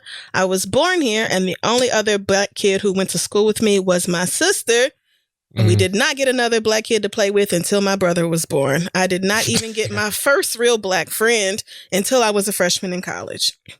God damn! I'm sorry. Cannot fathom. But anyway. College? No, girl. Anyway, I'm currently married to a white man who I got with before I got with. Of course you are. Of course you are. And we live in Trump country. My neighbors across the street fly the Confederate flag and the Trump 2020 flag. People I work with have those stickers on their windshields and bumpers. I just had a baby and almost died of preeclampsia because a bored white doctor thought I was being dramatic about my swelling. Wow. Are you fucking kidding? I could go on, but I'm ready to get the fuck out of here. The problem is that my pink ass, no leg washing ass, salt is too spicy ass husband refuses to leave. Not you dragging the one you signed this marital contract with, girl. I love when black people in relationships with white people like get mad at them and just read their race for points. Like, it is so funny to me. Oh, salt is too spicy ass. That is so fucking funny. Because they still love them, but it's like, bitch, I'm rolling on you right now with your white ass. And I'm mad because you look uncooked. But anyway. Yeah. Oh, where was this? Oh, he just got a promotion and he wants to get a couple years worth of experience that he can take somewhere else. Plus, all of his family is here and they help out by watching our children a lot. He says that racism is everywhere and if we leave, then we'll just be giving the racists what they want. But I'm already seeing how this place is having a negative impact on us as a family. My daughter is already making negative comments about her hair, which I'm sure is a result of side comments from white classmates and teachers. My husband kept a photo of our family on his desk for years and somehow kept getting passed up for promotions from a Trump-supporting company president. I told him to take it down. The president eventually retires, and the new guy gave my husband a promotion immediately. Is that a coincidence? Maybe, but I don't think so, because my husband has had the experience and education requirements for years. I used to be a happy person and assume the best from everyone. Now I assume everyone I meet is a closet racist, and I tremble when a cop drives behind me on these country roads. Wow. Oh, the message from my neighborhood is loud and clear. Your black life is worthless. And right now, my children are the only thing keeping me on this spinning rock. I get more depressed every day. So my question is my husband's refusal to leave Clan Valley, Indiana, a valid reason for separation or divorce? I'm considering packing up my kids and leaving on my own. I'm a teacher, so I would just need to get my license in another state, but I would probably struggle on one income. Would my kids be better off with a broken family if it meant they weren't raised in this hellhole? Do you guys think I should stick it out and hope my husband comes around? Or should I stay and teach my kids how to deal? Thanks. I forgot what I called her. Oh, shit, I don't remember either. God damn. Every fucking time. The same womb, Flav. Just call her something else. We'll just call her Tiffany. Yes. Okay. And then she said, P.S. for anybody considering a move to Indiana because the cost of living is low, just fucking don't do it. Yeah. Well, you ain't got to tell me, girl. Signed Oklahoma. So I don't really understand your husband's logic and like, if we move away, we're going to give the racists what they want or whatever. It's like, yeah, but if we stay, they're just going to make us miserable or make me miserable and my children miserable. And honestly, whether I'm living in like, you know, the backwoods of Toe Jam, Indiana, or wherever, you know, or in a metropolitan area or a city like, you know, Atlanta, New York, LA, Houston, Miami, wherever. It's not like your kids are now all of a sudden going to, you know, not experience racism or deal with, you know, fellow classmates that are saying horrible stuff about their hair or skin because of, you know, the home they're like. Your kids are going to experience that kind of stuff. They'd be exposed to that stuff and have to have conversations with you about it regardless of where you live. It's just some places maybe it won't be so incredibly concentrated and, you know, super prevalent in your life and in your kids' lives. And if you would possibly become more comfortable, happier in another town, another city, and your kids would, I don't understand why you would not want to just go somewhere else aside from, you know, cost of living and other stuff like that. I would definitely be like, all right, well, you know, I found a place and so bye. But you know, not married, only have a dog, you know, work it out. I just feel like whatever your husband's logic there to me didn't really make much sense. I mean, yeah, the whole, I'd want to stay here for a couple of more years before I transfer or whatever. I mean, you didn't tell us how old your kids were, but as somebody who grew up in a very white environment, not that white, nowhere near that white. Like I had black friends from birth. I was always surrounded by niggas. Yeah. Even in Tulsa, we lived on the nigga side of town. So, so I don't have, it's not this dramatic, but I wished deeply that, now that I'm an adult looking back at it, I wish my parents had removed me from the influence of those white people way before they did. Like, I wish I was not forced to go to white elementary and white middle schools and like forced to be around those people, because it really did a disservice. Really, really fucked my mind up. And thankfully I got myself together. But like, I just, you know how fucked up it is to grow up there as a Black girl. Mm. And it's true that, you know, you're married and it's not as easy as just going off to another state with your kids and that being that. But if he's saying, you know, just give me a couple of years and then I can transfer, then I would be like, let's talk about this in concrete terms, not a couple of years. Like, give me the month and the year that you are going to be putting in your notice. Absolutely. Or finding another job or whatever, because I will not let my children be saturated in this racist ass environment for all their days. Like, it was bad enough in the 90s when I was growing up, but with this Trump Pence shit everywhere, like in the Trump days, oh no, girl. Oh no, honey. We're going to have to figure something out and go somewhere else. And because you are my husband and I love you, I want us to work on an exit plan together, but we absolutely have to work on one. And if he's not willing to do that, or if the time comes and all of a sudden he's changing his mind or whatever, you know, save your money now. I know you got your own separate secret account somewhere. You need to be stacking your shit up now so that you can make whatever decision you need to make if it comes to that. But hopefully your husband understands, like, listen, I'm Black. This isn't a joke. This isn't just, oh, shrug it off. It doesn't mean anything. Like, this can affect a Black person's psyche for the rest of their days. For the rest of their lives, and we're already stressed. So we gon' leave. Or me and these kids is gonna leave. Or me leave. And you can have the... Well, no, I would not leave my Black kids with a white man in Indiana. Me neither. Just kidding. Right. So we can all go together, or I can go with these kids. But it's up to you. Right. And let's make a plan and to get my babies the fuck up out of here. And then, you know, move from there, girl. I totally agree.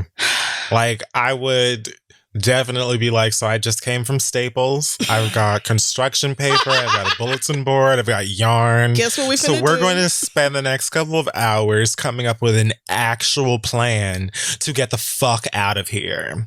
And we're not going to just talk about, you know, a couple of years. I need to figure out how this is going to work so that we can all come together and work collectively with a plan to exit Lovecraft Country. You ready? Great. Thanks. Because this is happening. We are leaving. Yeah, we're leaving.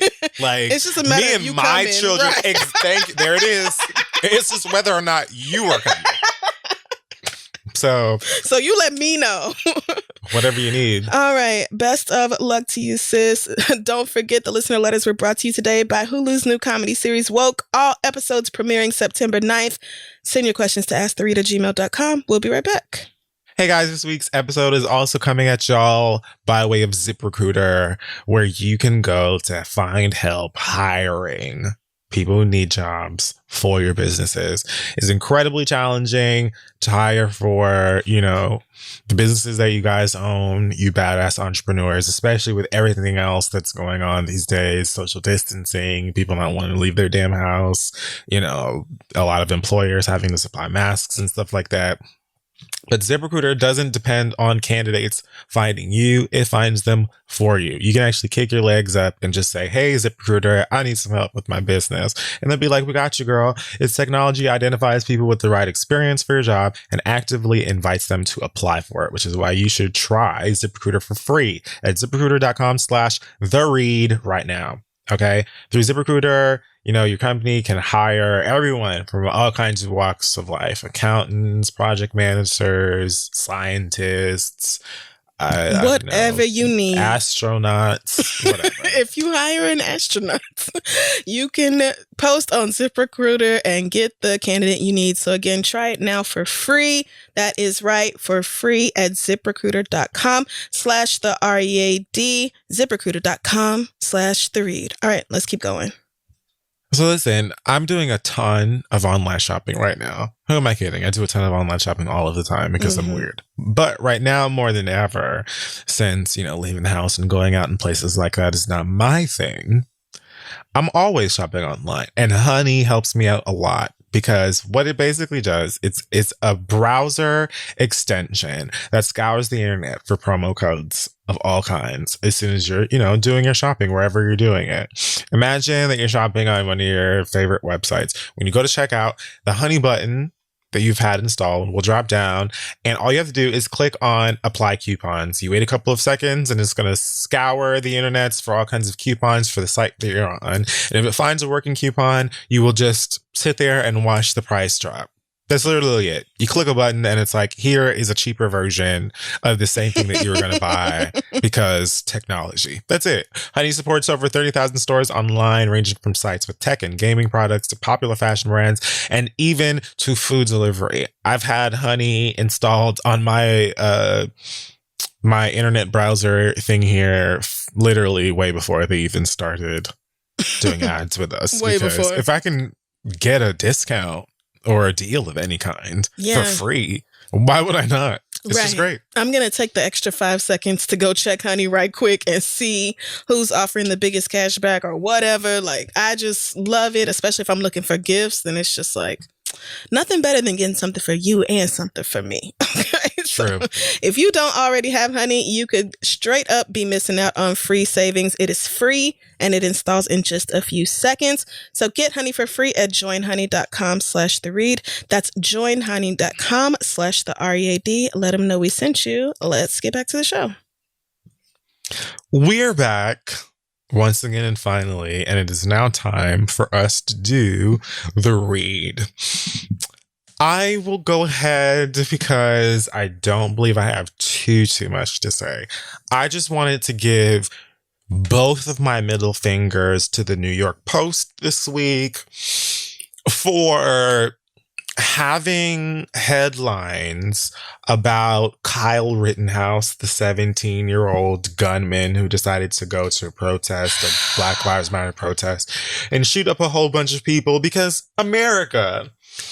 The New York Post sent out an article showing Kyle Rittenhouse cleaning graffiti off of some places in Kenosha or wherever, I guess during the protests. You know, doing the typical thing that the media likes to do is painting disgusting, murderous white people as angels and sweet babies that love their country and are super patriotic and, you know, bake cupcakes for the elderly and would never hurt a fly, and it's all Negroes people's fault. Meanwhile, when they discuss the murder of Jacob Blake, they're talking about, oh, he had a knife in his car, even though he was shot down in the motherfucking street with his back turned. All kinds of useless things. You know, the media's typical thing of making black people sound like a whole bunch of mutating, you know, pus dripping monstrous creatures that want to devour your white daughters and, you know, bring nothing but bloodshed across the nation or whatever the fuck Republicans be talking about. Now, I just want to say, of course, this is specifically about the New York Post because this is where I saw this past week in terms of news publications reporting these stories and whatnot.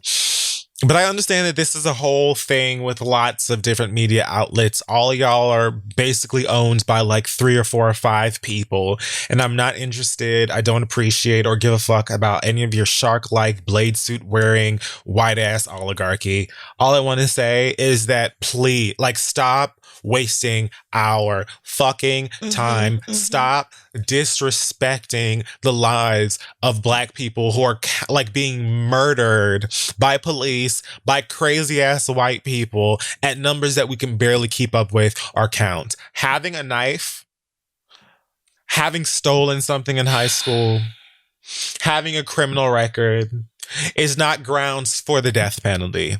Nope. Especially not in the middle of the motherfucking goddamn cold ass street. It just isn't. That's not the way that this motherfucking world is supposed to work. And you know how we know? Because we see y'all handle white people who have these same histories, have these same stories, who do these same things. And what do?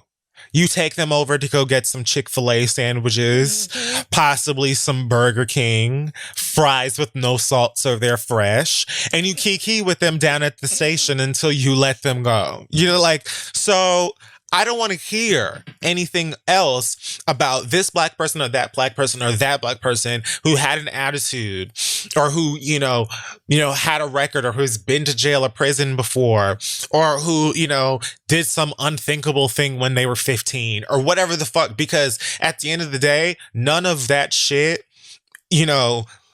sensibly, rightfully leads to, oh, so we killed them and that's what should have happened. It just doesn't. It doesn't. None of that is ever grounds for you riddling black people with bullets in the middle of the motherfucking street before any questions are asked. So, stacking up these stories about all of these innocent, not innocent, maybe not all innocent, but murdered black people and how they once did a bad thing or once listened to a really aggressive NWA record or whatever the fuck. It's just girl, most of the time y'all be lying. Most of the time y'all be making shit up like you're trying to do right now with Breonna Taylor. But even if you're talking about a black person who stuck up a 7-Eleven or some shit like that, that doesn't mean, okay, well, let's just fill their back with a whole bunch of bullets. Because y'all wouldn't do that shit for white people and you damn sure shouldn't be doing it for any of the fuck body because that's not the way that any of this shit is supposed to work. So none of these things that y'all be sticking into these posts, these headlines, these articles really make any sense. And I'm really tired. I don't understand it. And at the same time, being someone who cleans graffiti or takes care of their granny or graduated from college or, was a Cub Scout, none of that shit exempts a person from being a cold-blooded, disgusting, murdering piece of shit. So, I don't understand why we are still so blatant and obvious with the racism and the racist tactics that the world consistently uses. Yet y'all pretend like it doesn't exist or it doesn't fucking happen. We're still really doing this. We're still talking about black people that are murdered by the police or by whatever random conservative right-wing psycho in the fucking street and being well, once they stole a pack of lifesavers from a gas station when they were 14, so they were no angel. What the fuck does that have to do with any motherfucking thing? And why are you now again trying to paint a literal cold-blooded, crazy, disgusting, toxic, conditioned asshole as someone who was well, he just really was a hero because he obviously cared about his country. And what are you supposed to do when, this country makes 17-year-olds feel like they have to go out into the street and defend it for themselves and whatever the fuck. I don't know if it was the sheriff or somebody who worked for the police out there was oh, well, if people weren't out after curfew, then this wouldn't have happened. Are you you're seriously trying to say that because people who were protesting in this country, which they have the right to do, were out after curfew, that it makes sense that they died? Nope. That they should have been killed? That it makes sense that they were murdered in the street? Because that's what happens when you're out after curfew. I'm just so fucking tired of this country's blind, drooling dedication to a really antiquated, evil agenda and how they will just make whatever excuse is the first to come to their mind to defend bullshit that kills people, that oppresses people, that destroys people, no matter what the fuck for. I'm over it. And I don't give a fuck if it's the New York Post. I don't give a fuck what newspaper, what magazine, what website, what network it is. I'm so tired of y'all still backing up, the agenda of painting black people as monsters, regardless of whatever the fuck their story is, yes, and white, horrible villains as innocent angels who, came from an abusive household or whatever the fuck, and that's why they are the way that they are. And honestly, what they need is a hug and a Mentos. Fuck y'all. Fuck Kyle Rittenhouse. Fuck Tucker Carlson. Fuck everybody out. And any of y'all bitches who got something to say about, black people, the Black Lives Matter movement, or whatever the fuck at all, suck my dick, because everything at this point, up until this point, has pretty much been the same. And it's always been you fucking weirdo, radical assholes who be coming out here and changing the dynamics of everything to fit your own weird, selfish, disgusting, psychopathic means, and then blaming black people for it. And I'm over it. Like, I'm legitimately over it. And that's it. Yeah, white people have been doing a lot behind this Kyle asshole, and it's just like I can't even really pay too much attention to it because I already know how this is gonna go. I already know. I'm not even like, I already know how y'all about to do, because this is how y'all been doing. Like, it is the same shit, just another day, and yeah, sick and disgusted, but that is America for you. Yeah. Okay. Well, I wanted to say, first of all, not sure whether this has been making the national news or not, but Hurricane Laura has really tore her ass through Louisiana and done terrible damage in Southwest Louisiana, the Lake Charles area. Yeah. People are projected to be without power for 4, 6, 8 weeks, even, like clean running water, that type of shit. And the destruction is just bad. I think it's still over 300,000 people in Louisiana without power, who have lost their homes, who have died because they don't know how to use their generators, or the generator, something happened to it. And so it's been like carbon monoxide poison. It's just all kinds of shit going on. People were already struggling because of the fucking pandemic and everything going on, and this is not helping anything. So if you have it in you, please do donate to the relief efforts. I know of 2 websites in particular that aren't the Red Cross, and that's CajunNavyRelief.com and FoundationSWLA.org. But I also highly encourage you to just look through the hashtags on Twitter, hashtag help Lake Charles, something like that. And if you have it, just, send a few dollars to somebody's Cash App or Venmo, something like that, because people are really fucking struggling and they need money. Like, they need things and they need money. And so, yeah, let's just do something for this region of the country that people don't tend to really care about. I mean, it is small and all that, but they're humans and they're struggling. So just wanted to bring some attention to that. And also wanted to say, Amari Hardwick. Woof. I don't even know what he said, to be honest with you. I haven't read anything. Understand. But I saw people being like, what the fuck is this nigga's problem? I don't know what he said, though. So, Instagram has been turned into like a guest book at a funeral, with everybody leaving their thoughts for Chad and all that, which is nothing wrong with that. But right. Amari Hardwick decided to chime in with the most, I mean, if you're being friendly, you could say it's just lacking awareness, but really damn near narcissistic, because this message that he wrote after, this is about Chadwick Boseman passing away. I'm just going to read it to you. I didn't have enough time that fateful night to share what I whispered to you. This is after, right. He posted a video of himself accepting an award for power. So this is like a tribute to Chadwick, but not even actually Chadwick in the fucking post. And it says, I didn't have enough time that fateful night to share what I whispered to you. So now I will, but not before sharing what you said first. You said, oh, go claim that award that's had your name on it from the gate, from the moment I met you.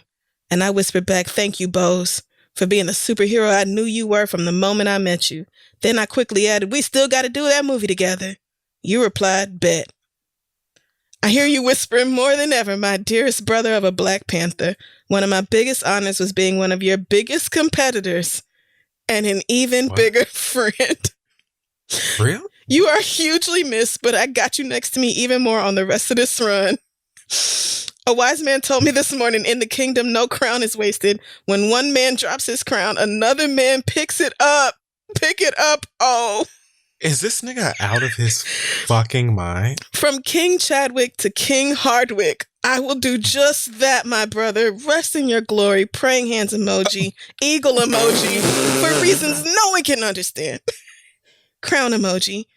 P.S. Brave has worn his Black Panther costume every day for the past 3 weeks. Trust me, I'll make sure he keeps wearing it. Oh, okay. Oh, so... Your biggest competitor. Now, when I saw biggest competitor, I said, let me just mosey on over to IMDb, because even though I only know Omari Hardwick for Power and Being Mary Jane, perhaps he has, some storied career that's, giving me evidence of some depth that maybe I've missed out. But I was not wrong about that. Those are the two shining moments in his catalog. He was also in a Jay-Z video, so, that's fun as well. Yeah. Family Feud video. So, met Beyonce. But I'm really struggling to see how you ever thought that you and Chadwick Boseman were in the same book, on the same page, like in the same conversation. I'm not seeing it. I'm really not. There has never been an Omari Hardwick scene that has moved me to do a damn thing other than block a nigga's number. There has never been an Omari Hardwick performance that has motivated me to watch the same program again, much less to pay for it. I'm really grasping at how you thought this was even remotely appropriate. But then somebody comments and said, how did you manage to make Chadwick passing about you? You played a drug dealer and Chadwick played some of the greatest inspirations for African Americans. You can't even equate the two. And this fool said, your message is as cancerous as what Chad fought. I'm not. Are lying. Your message is as cancerous as what Chad fought. Sad. Good luck going forward. God bless you. I cannot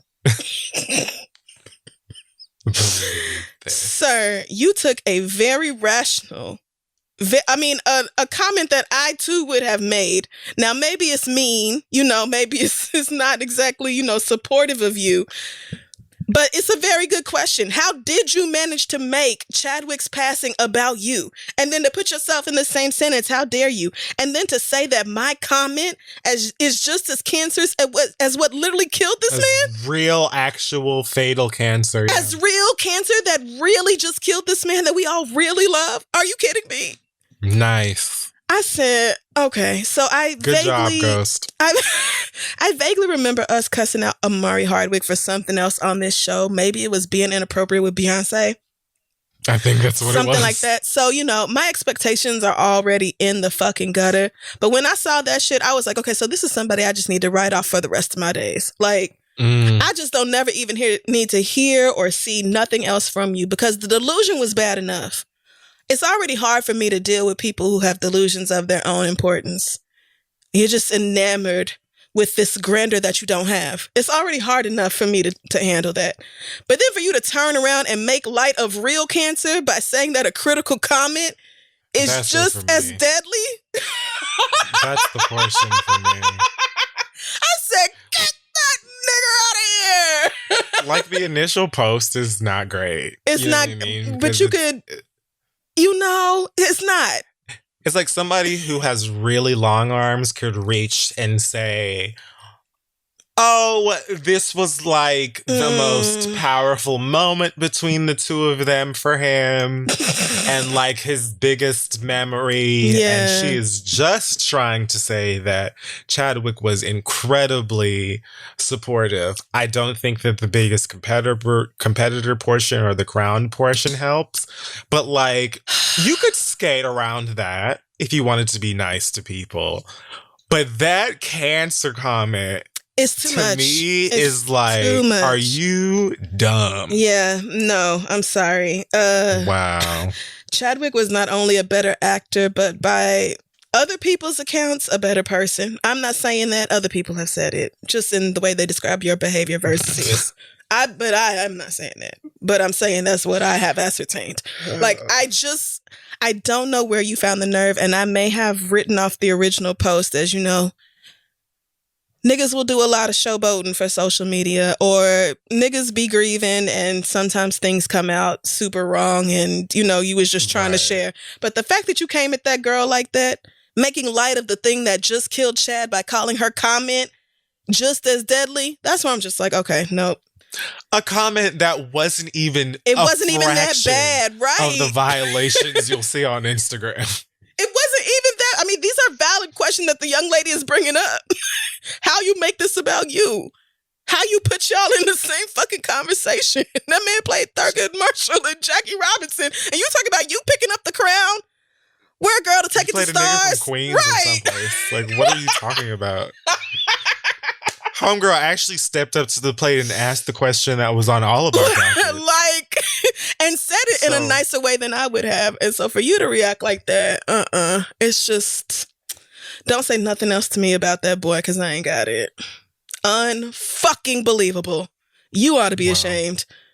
Everybody else saying these sweet, beautiful, loving things, or just straight up saying, this is fucking trash, like, and I just can't even talk about it, like. And yet, Omari fucking Hardwick, I just don't know where you found the gumption, sis, but put it back. No, you don't have enough for that. That's denied. Thank you so much. Wow. Oh, I could not believe it, but it was real. So that is going to wrap up this week's episode of The Read. Check us out at thisistheread.com and on social media at thisistheread. You can get our merch at shoptheread.com. Not sure if it's in stock right now, but if it is, then that is the website. Anything from you, friend, this week? My happy meal this week is, these are the things that made me smile. One, Karen Huger making fun of Giselle Bryant's clothes on The Real Housewives of Potomac. Oh, Lord.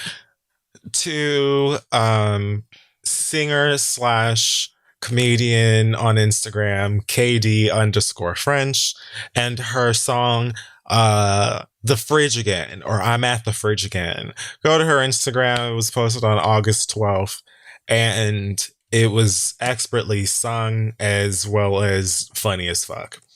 Lastly, tweet Jasmine Sullivan. Yes, please. There was a lot of really strong R&B music that was released this past weekend, but I just want to say tweet quintessential R&B voice, perfect and effortless harmonies.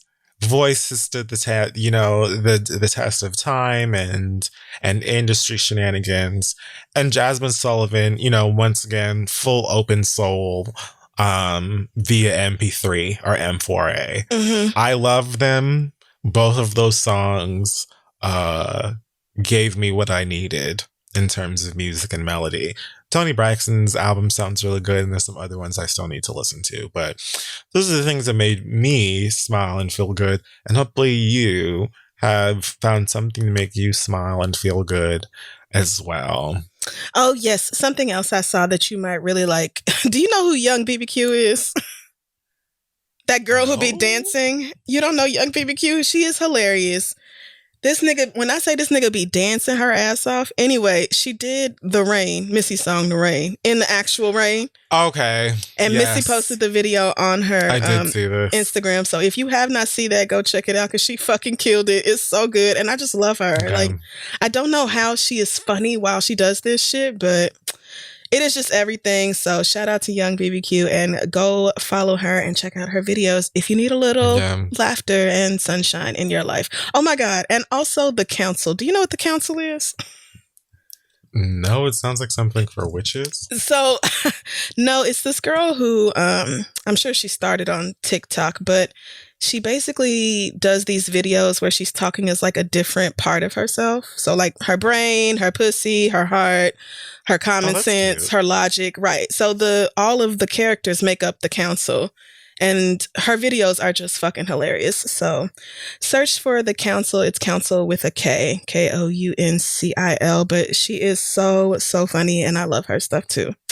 That's a cute concept. It's really cute, and I think a lot of people have a bit off of it at this point. Michael B. Jordan, I think, is a fan and went live with her on Instagram and She Oh, that's cute. embarrassed herself and then made fun of herself in a video. Like, it's just really fun and funny. So check her out. And Yes. yeah, that's it for me. Well, the Avengers game goes live for me in 15 minutes. Don't talk to me. Leave me alone. I don't know any of you girls because that's where I will be for the rest of my life, or until I have to come back and do this again. I hope you guys enjoyed Monica and Brandy's Mule Slides and that everyone is healthy as possible and doing something to feel good. Okay? Yes, hallelujah. We will see y'all next week.